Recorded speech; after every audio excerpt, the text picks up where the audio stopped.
এবং নদী দিয়ে ঘেরা একটি গ্রাম। এই গ্রামে অজানা এক রহস্য আছে। এই ছোট্ট গ্রামের সেই রহস্য গল্পে আপনাদের স্বাগত। এখানে এক অদ্ভুত রহস্যময় জায়গা আছে, একটি হাট যা মানুষের নয়, একটি জিনেদের হাট। গ্রামের মানুষ এই হাটের কথা জানে, কিন্তু কেউই সাহস করে সেখানে যায় না। বছরের একদিন সন্ধ্যের পরেই এই হাট বসে। সেদিন গ্রামের বিকেলের পর ঘরের ভেতর থেকে কেউ বেরোয় না। তাদের বিশ্বাস, কেউ ওই হাটের কাছাকাছি গেলে প্রাণে বেঁচে ফিরতে পারবে না। তবে একদিন তিনজন সাহসী ছেলে মেয়ে, ঈশানী, রাকেশ এবং জ্যোতি, ঠিক করলো তারা সেই হাটে যাবে। সন্ধ্যের সময় ঈশানী, রাকেশ এবং জ্যোতি তিনজনে গ্রামের রাস্তা দিয়ে হাঁটছে।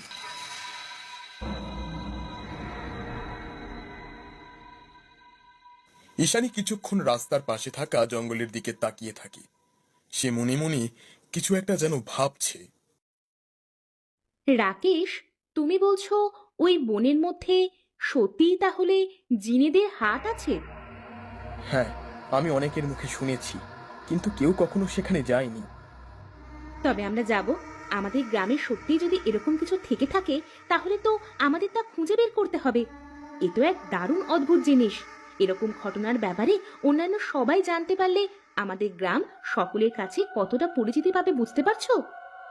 কথাটা তুমি নেহাত খারাপ বলনি, কিন্তু ছোটবেলা থেকে শুনেছি সেই হাটে নাকি আমাদের গ্রামের কেউ যায় না, কারণ ওই হাট জিনেরা বসায়। আর ওই হাটে আমাদের যাওয়ার কোনো অধিকার নেই। গ্রামের সাধারণ মানুষ যদি ওই হাটের আশেপাশেও যায়, তবে তাদের প্রাণ সংশয় হতে পারে। কেউ তাই জেনে বুঝে নিজের প্রাণের ঝুঁকি নিতে চায়নি। সবারই তো ঘর সংসার আছে, তাদের ক্ষতি হয়ে গেলে তখন কে দেখবে? আমরা যাব। এরকম একটা রহস্যময় ব্যাপারের সত্যতা আমাদের যাচাই করতেই হবে। আদেও এরকম কোনো হাট বসে কিনা সেটাই তো এখনো অবধি কেউ যাচাই করে দেখেনি। হতেই তো পারে পুরো ব্যাপারটাই একটা গাঁজাখুরি গল্প। আমার কিন্তু তা মনে হয় না।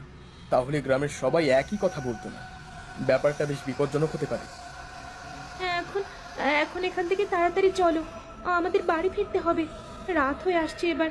আর তোদের এই জিনেদের গল্প করা বন্ধ করতো। কিছু থাক বা না থাক, আমাদের অত শত জেনে কাজ নেই কোনো। সামনে কলেজের পরীক্ষা আছে, তার জন্য পড়াশোনায় মন দাও।